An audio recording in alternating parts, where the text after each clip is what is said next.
Hello and welcome. You're watching Head to Head on UATV. Not so long ago, Transparency International Ukraine published a report with the results of its work in 2017.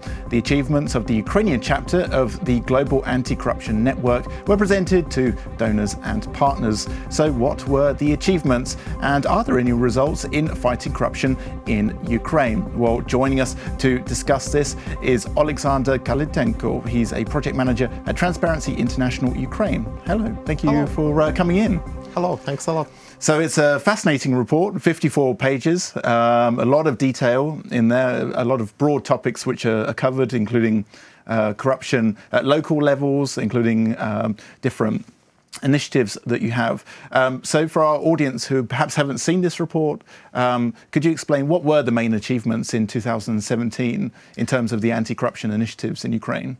In terms of decentralizations, one of the main achievements was actually the Transparent Cities project, when the business and possible investors could see the index of this Transparent Cities project as the possible indicator for investment in such cities. 100 Ukrainian cities are included in this project. Another big achievement is launching of the set of the monitoring tools on the Dozoro and Prozoro sale. And there are a lot of also reports of the NACO project, the Defense and Security project, on the corruption risk in the defense and security. Yeah, so these two platforms are the e-procurement, aren't they? Which actually is very innovative. A lot of other countries don't even have this, and Ukraine is actually seen as the example sometimes when it comes to e-procurement. So these were the main results. There were also two communication campaigns on the asset recovery and one big communication campaign, awareness campaign, I Don't Bribe. Actually, we set a goal for us to reinvent the behavior of the Ukrainians about how they, why do they give bribes, actually. Well, actually, we have a graphic, I believe we can show it on the screen now, with the actual campaign. So on it, it says, I don't bribe, and I do bribe. And actually, it was very interesting. I saw an interview a long time ago that said that we're going to see it on the screen there now. And this is interesting because actually a lot of people are used to giving bribes, whether it's to the police, doctors, for even small things at a really local level. So how do you think you can actually combat this problem? We launched a big national flash mob, I Don't Bribe, where we collected the positive stories when people excluded themselves from the corruption narrative, because people tend to think there are very few people who combat corruption, who combat bribes, who do not give bribes. But our flash mob, our campaign actually shows the opposite. There are quite enough people refuse to give bribes, and actually 22% of Ukrainians evaluate this campaign as positive. This is they seen this campaign, and 56% evaluate this as the positive sign on combating corruption. Why do you think this still exists then? Obviously, you have your campaign, which is just part of a larger effort to bring awareness to this. Why do you think people still feel as if they have to give bribes? According to social polls, 1/3 of the people tends to think this is part of national tradition, you know, to give bribes, and this is like a natural way to solve the problems. And at the same time, we have a phenomenon, because most of the people think that corruption is the #1 obstacle for Ukraine, actually, and the very big problem. Yeah, and also a lot of these people who perhaps are the whistleblowers, the people who actually, talk about this corruption, are actually under pressure as well. So do you think there are enough bodies or enough support, I guess, in Ukraine to actually help these people to make sure they're not persecuted? They are under pressure, and they are under even physical abuse, like Larissa Holnik, the judge from the Poltava, who blew a whistle on the corruption wrongdoing in the court, in the local court. And National Agency on Corruption Prevention, which is responsible for supporting whistleblowers, unfortunately do not demonstrate the proactive way to support support them and to protect them. We do not see the special law on whistleblowers protection still, even despite the fact that it was in the anti-corruption strategy for Ukraine. But unfortunately, these laws are still in the parliament and even did not enter to the agenda. So what do you think is needed then to actually stop this low-level corruption? Do you think it's more flash mobs? Do you think even the government should be doing more? Have you seen anything that the government is doing? I think or both. Do they... I think both, because the government also should demonstrate their political will and the proactive position to combat corruption, just to give an example to the people. Do you think they have a strategy to do this?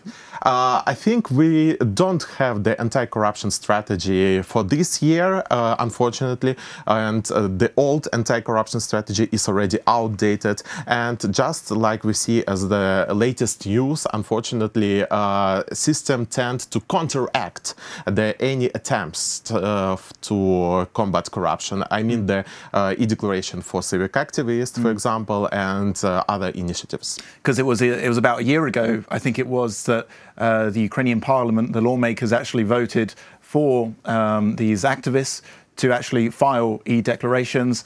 The activists themselves saw it as a real stab in the back, almost, because they were the driving force behind making the MPs do this.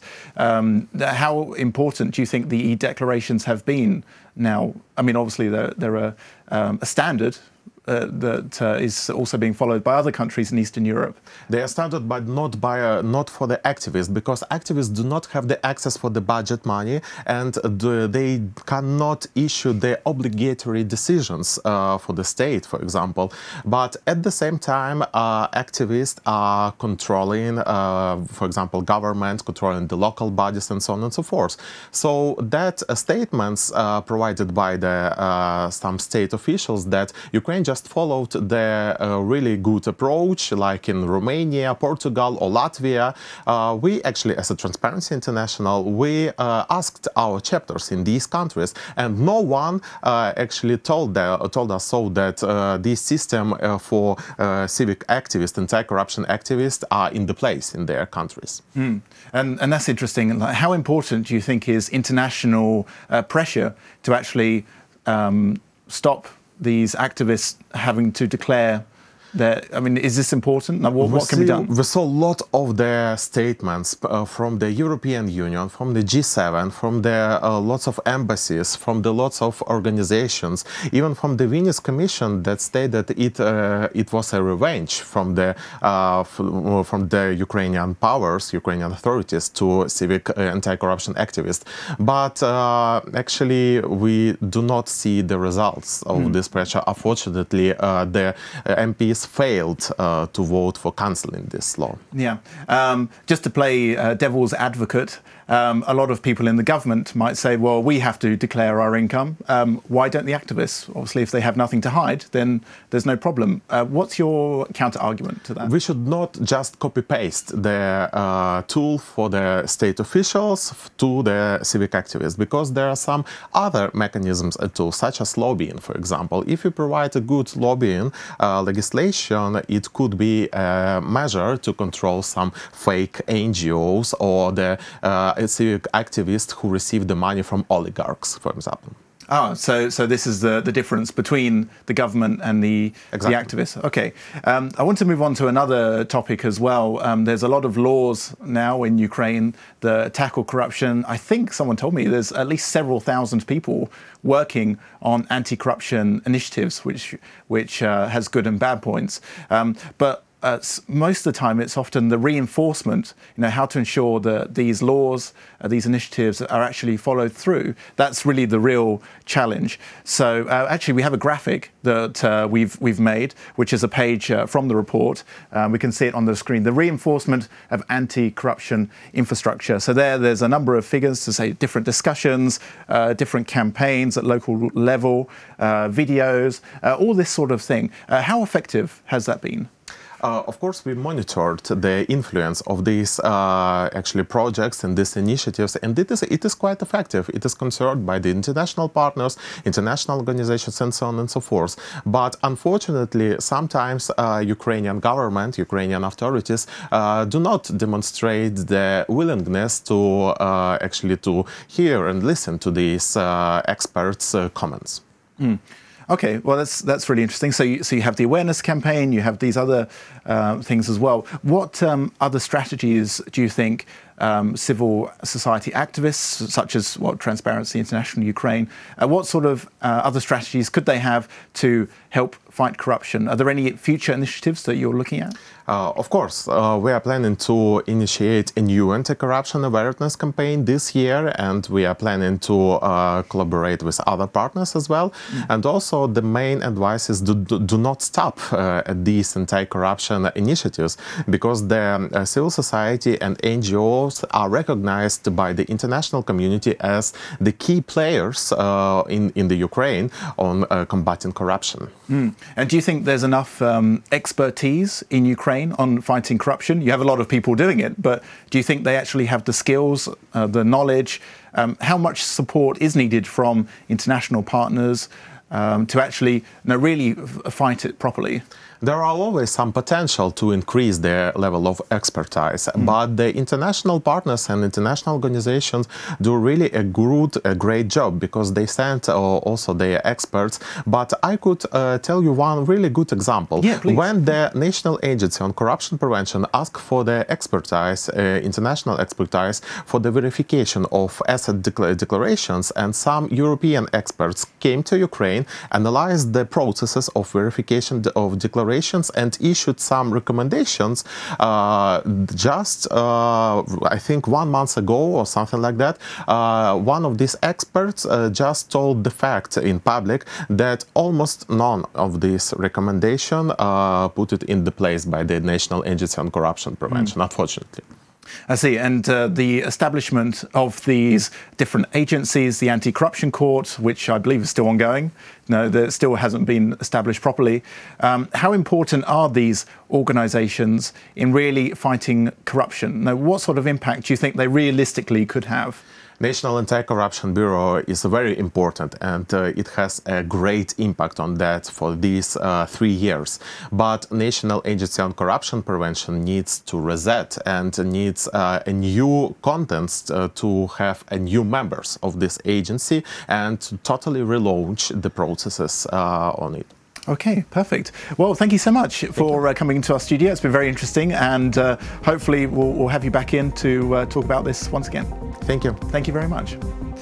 That was Oleksandr Kalitenko. He's a project manager at Transparency International Ukraine. Thank you for watching UATV.